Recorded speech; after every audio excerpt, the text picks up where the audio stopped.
Call me in the morning.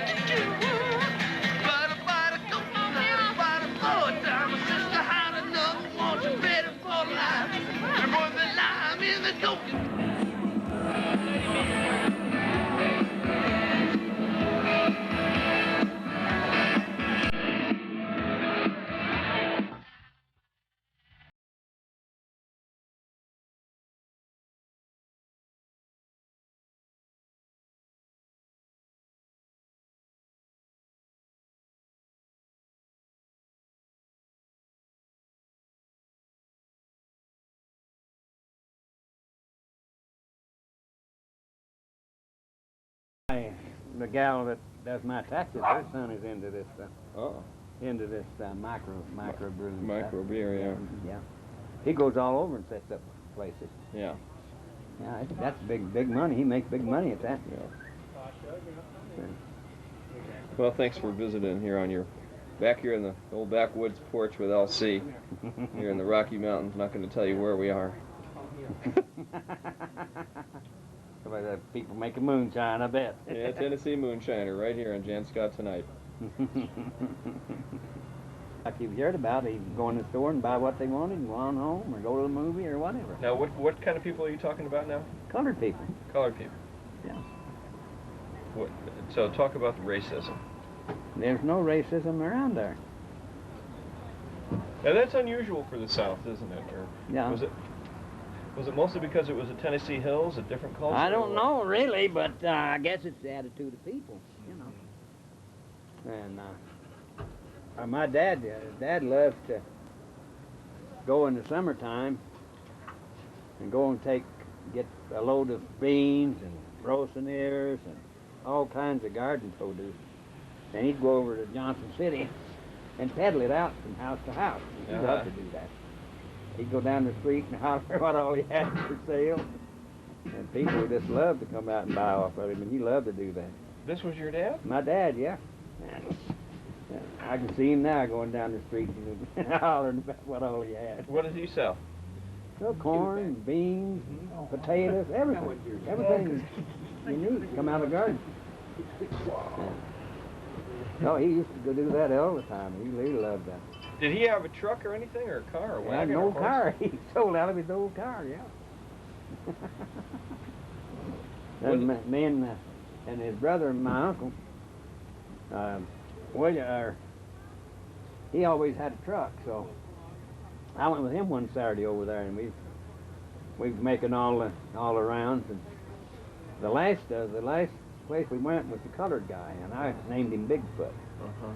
He lived out in county outskirts of Johnson City, and he had pretty good property there. He had a big cornfield and all sorts of stuff, but he worked at the foundry there. You know, he worked the brickyard. And man, I never seen feet like that. He had feet like that. And I called him Bigfoot, and he's barefooted all the time. Yeah. And Lee went up there that time, and Lee got talking to him. I didn't know he was a bootlegger. So he turned to one of his boys and he said, go get a jar of that. So his son went down through the cornfield and come back with a half a gallon. And Lee gave him everything, what he had left over from the sale of that. Lee and I got drunk before we got home. Became friends forever, huh? Oh yeah, well then 3 or 4 years after that I was up in Chicago and met this guy, and we decided to go down there, and he'd never drank any moonshine. So we got there about 8 o'clock at night. And he said, well, you've talked about moonshine. Now I said, let's go get some. So we went up to Bigfoot's house. And he was in bed. I run him out of bed. He come out. And he was glad to see me and all that. We chatted. And I said, well, we're thirsty. We need a drink. And we chatted on. He, little boy there, and he told the boy, I said, go get a jar. So he went and got a jar. And that time I paid him in cash. He said, you're the only white man I ever sold to. Wow. Wonder why that was. I don't know. But he was quite the character, old Bigfoot was. But anytime I was in Johnson City and wanted to drink, I knew where to go get it. Did you go to the stock car races much when you were down there? Not really, no. There. All the stock cars with my cousins that used to live in little Roan Mountain there. What they do for fun was to get out and get the cops at them and run off and leave the cops.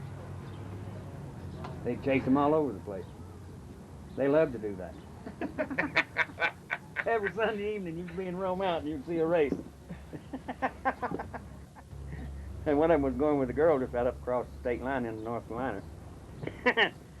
And old John, every time he'd get ready to go up and see his girlfriend, he'd get the cops after him.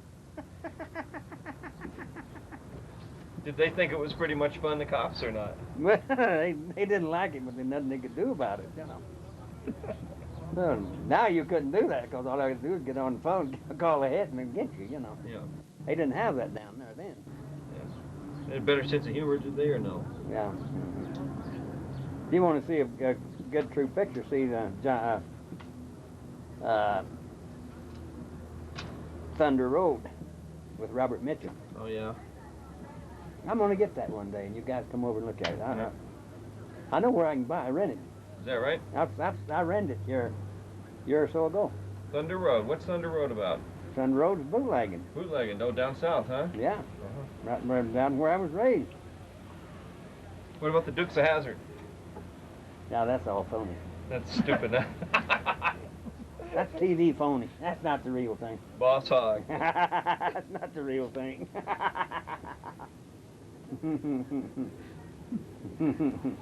But that is one real good movie. You got any suggestions for any young moonshiners that might be watching, want to get started in the business? The best thing is go down there and find one of the old timers that's still making it and let him show you how to make it. Is it a lost art? I believe so, yeah. Is it an art form? I would say so. You have to be pretty savvy to make that stuff and know what to make and everything. See, down there years ago, what they used to do, they'd get out and look all over the mountains for smoke. You'd see a little smoke coming up, and 9 times out of 10 it'd be somebody making moonshine.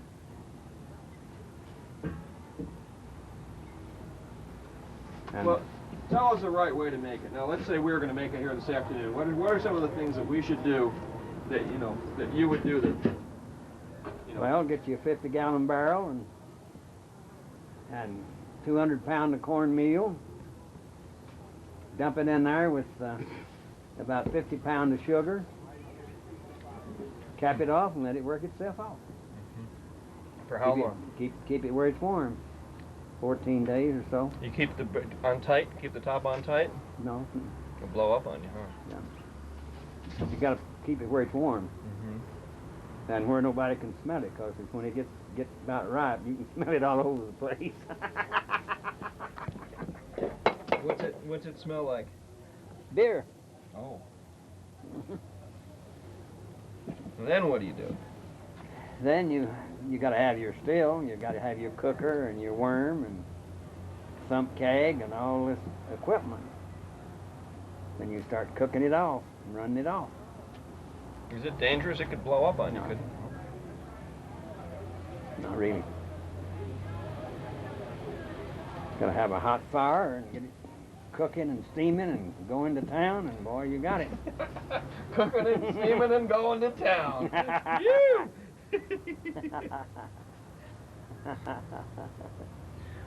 And then you said you always made good moonshine. People always like to buy it from you. So why did they like yours better than, say, somebody else? Because we made it good. Mm-hmm. We didn't put no phony stuff in it. It was the good stuff. And you can get it too hot and burn it too, as far as that goes. You got to be careful of your firing and all that. Well, the guy that was my buddy, he was real good at it. He knew exactly what to do, you know. He taught me everything. Because he'd made it all of his life, too. Maybe you could have, like, moonshine classes at the free school or something. Oh, no. I'm in enough trouble without you trying to get me in more trouble. What do you think, folks? Just give a call here on the Jaw line, 447-1-JAW. We'll have the LC, the Tennessee Moonshiner. He'll give classes on how to make moonshine right here at the free school. How many hippies would come? Lots, right? Lots. They would. People just pile in. You think the sheriff would allow it? No way, Jose. No. Sheriff would probably allow it, but the FBI wouldn't like it too much, huh? And the people, a lot of people would be against that. Oh, I don't think so. We live in a town of drunks. They'd probably like it. Huh? Downtown. College kids. Oh, yeah, man. That'd be the new thing. Hell with marijuana. Let's make moonshine. Well, it's got so many more. You got all these microbreweries around. Yeah. Wouldn't be too hard, huh? No. Just have to know the technique. You have to learn it from an old master. The gal that does my taxes, her son is into this. Micro brewing. Micro beer, yeah. Yeah. He goes all over and sets up places. Yeah. Yeah, that's big money. He makes big money at that. Yeah. Well, thanks for visiting here on your back here in the old backwoods porch with LC here in the Rocky Mountains. Not going to tell you where we are.